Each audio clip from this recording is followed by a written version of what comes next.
5, we'll see different logic circuits that can be used on in VLSI design. So let's start with the first logic circuit, which we call it pseudo NMOS logic, right? And after that, we'll see dynamic, pass, transistor logic, and so many logic circuits. Now, let's start with simple introduction, right?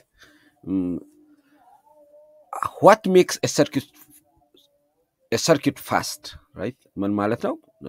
እጅግ ፈጣን የሆነ VLSI circuit ዲዛይን ለማድረግ እንዴት ይቻላል ነው ወይም VLSI circuitን እንዴት ኢምፕሊሜንት ማድረግ ይቻላል ነው። So stick logic current equation on embedded system there, I always equals to C dV by dt. So ከዚህ dt-ን ብንፈልግ we'll find just propagation delay for the circuit, so which is directly proportional to capacitance divided by the current that can flow through the logic circuit times change in V. So you can see here propagation delay ማለት ከሰርኪት ወደ ሰርኪት ሲግናል ፍሎ የሚያደርግበት ፍጥነት ወይም ታይም ነው። so ታይም ብንመለከት የሚያስፈልገን ሲ ከፍ ያለ ቁጥር ከሆነ which number ማለት ነው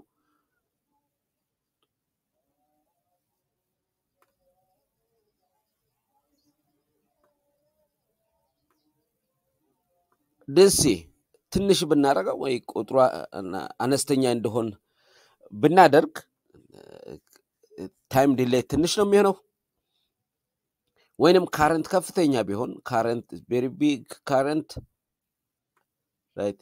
big current flow እንዲያደርግ ብናደርግ ሁለተኛ ደግሞ swing voltage swing on this guy አነስተኛ ማድረግ ብንችል ፍጥነቱ ደህና ነው የሚሆነው ማለት ነው። propagation delay በጣም ትንሽ ነው የሚሆነው ማለት ነው። so past circuits should have low capacitance on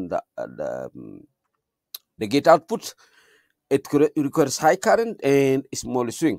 ስለዚህ እነዚህ ነገሮች low capacitance እንዲኖር high current always is dangerous for VLSI circuit, especially battery based ከሆነ እጅግ አስቸጋሪ ነው የሚሆነው። high current means it can draw more power from battery, so it's difficult to implement VLSI circuit having high current ካሁን ከባትሪ ቤዝድ ኮሉ ሲስተሞች ጋር አይደለም። so small swing and low capacitance is very important. So logical effort for the circuit is also proportional to C divided by I. In such scenario like PMOS become the enemy for propagation delay to make high or fast circuits, right?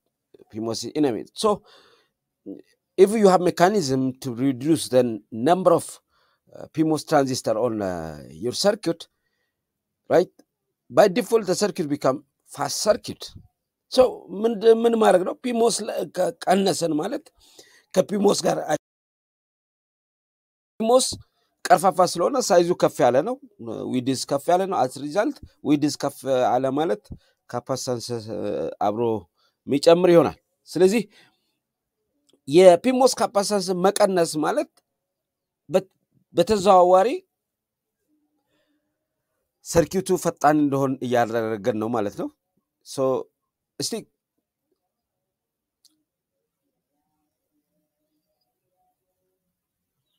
pseudo NMOS logic circuit ለማየት እንሞክር። in old days NMOS process had no PMOS ማለት በመጀመሪያዎቹ አካባቢ ነው ወይም የቀድሞ NMOS process ኢንዱስትሪ የሚጠቀምበት N process ቴክኖሎጂ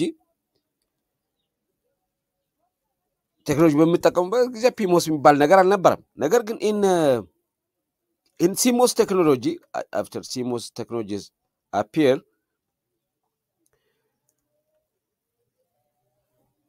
PMOS become the component PMOS become the component that will be always on, right? So የዚህ ሰርኪዩት ትልቁ ችግር the size of PMOS and NMOS should be ratioed, right? ratioed መሆን አለበት። ምን ማለት እንደሆነ እናየዋለን። right? ratioed መሆን አለበት።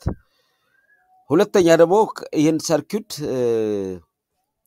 ዲዛይን ለማድረግ ስንሄድ PMOS, we have to make PMOS about 1/4 effective strength of pull down network, right? ከንሞስ አንፃር ግዙ ትንሽ መሆን አለበት። so እስቲ ኢንቨርተር እንመልከት። PMOS እና NMOS አለ።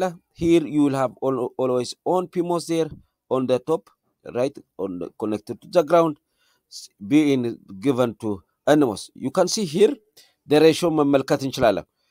ከሬሽዮ አንፃር ከፊ በዚህ በቀኝ በኩል ያሉ ሰርኪቱን መመልከት እንችላለን። ቢ ኢን ኢንክሪዚንግ ከዛ እቺ ፒ ሬሽዮ ከፍና ዝቅ ስትል ፒ ሬሽዮን ፒን ቁጥሯ አነስተኛ ከሆነች ወይም width to the length ratio ትንሽ ሲሆን ለምሳሌ 4 divided by 2 ቢሆን, right, it will have a sharp corner like this. if 4 is almost ወደ 16 ጋር ታች ካለው ከ16 ጋር ሲጠጋ you have something like this, right? so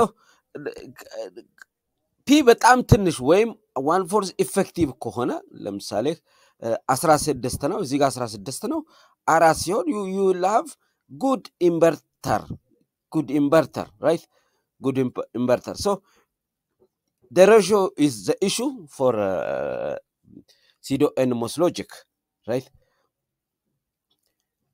so ቀጣይ ብንመለከት the pseudo NMOS gates, if you want to design NMOS gates, always you should have PMOS is on something like this, and you should have NMOS logic here, having the inputs, and you have to make a logic, right?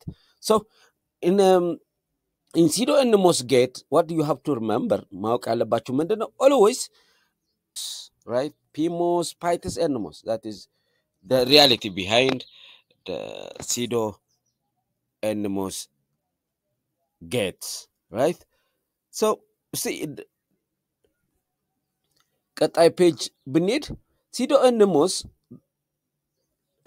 ፓወር ምን ያክል ፓወር ኮንሱም ያደርጋል የሚለውን ለመመልከት እንሞክረው። so NMOS draws a power whenever y equals to 0, meaning እዚህ ጋር መመልከት እንችላለን። y equals to 0, y here around, if the logic status here 0 ቢሆን, right? pseudo NMOS draws power whenever y equals to 0, and this power is called static power from the battery, which is P equals to IDD from the source times VDD. this may be very small, but if your VLSI circuits, right, millions of gates that can be constructed from pseudo NMOS, the power consumption may be the big problem, right? it may become a big problem. so let's start. so then when you want to use NMOS pseudo NMOS logic, what you have to do, if there is, you have to make this NMOS transistor is off, right? if it's not in use, you have to make PMOS this guy off, right, to reduce power loss, right? and this pseudo NMOS logic is very important for NOR